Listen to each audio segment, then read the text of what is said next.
my friend, he saw the bomb and he took the bomb to show me. I don't know, it's the bomb. I took the bomb and walked behind my friend about 5 meters. And at the same time, I opened bomb. So it's bomb explode. My name is Pongsavat. Now I am 18 years old. This is Pongsavat's story narrated through his performance. At 14 years old, he found a brightly colored bomb that he thought was a toy that changed his life forever. His story that he performs to an international audience every week is a recurring narrative of many children of Lao. Lao, a country with a population of about 6 million, is considered the most severely affected as a result of the Cold War military conflict in the region, known to most as the Vietnam War. The socio-economic impact of unexploded ordnance on the country is staggering. According to latest reports by Handicap International, 25% of villages in Lao are contaminated, with 41 out of the 46 poorest districts affected.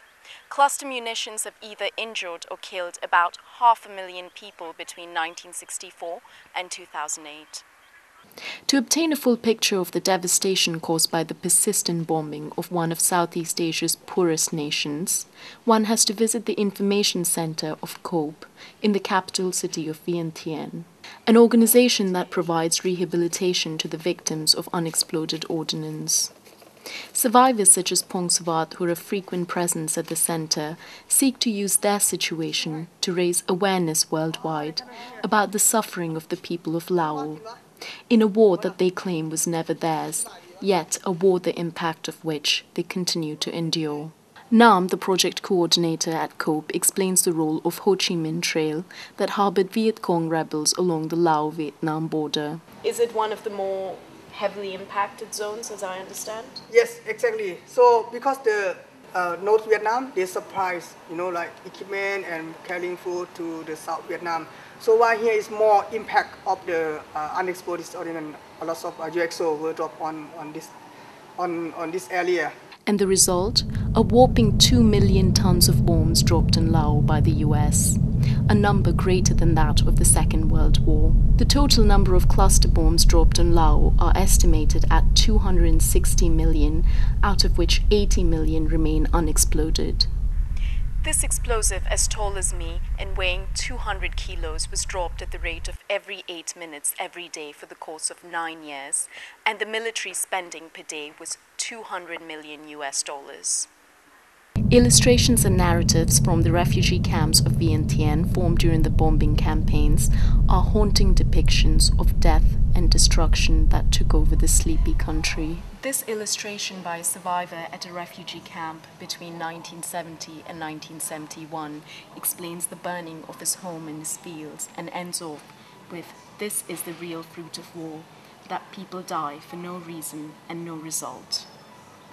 Decades after the horrific episode that lasted for 9 years, in 2010 the US acknowledged its role in the devastating impact on the country of Lao and participated in the first ever meeting of states that are parties to the Convention on Cluster Munitions.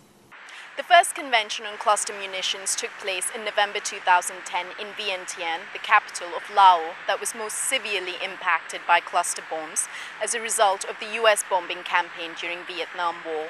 But according to latest reports by Human Rights Watch, 38 out of the 108 countries that signed the treaty are currently using, producing, exporting and stockpiling the weapon. This effort that resulted in the Vientiane Declaration recognizes that action taken so far to help victims and prevent accidents is not enough. Demining organizations claim that it will take Lao at least 100 years to rid itself of unexploded ordnance at the current rate. Meanwhile, organizations such as COPE provide prosthetics to Laotians who cannot afford them. So you see, like Mr. Singin, he stepped on the bomb and he lost one leg. So this leg he made it by himself, from scarf, from solid piece of wood, and then he used this one for 7 years. When explode, I cannot see a picture and I cannot hear, like sleeping. Stories such as those of Pongsavat will continue to repeat, not just in Laos, but in Vietnam, in Cambodia, in Afghanistan, in Lebanon, and many others across the world. all because of the refusal of 34 countries producing cluster munitions to join the treaty to ban the weapon altogether. Meanwhile, all those working towards eliminating cluster munitions in Laos insist that this legacy must end before other positive ones can begin. Preeti Nalu, Press TV, Vientiane.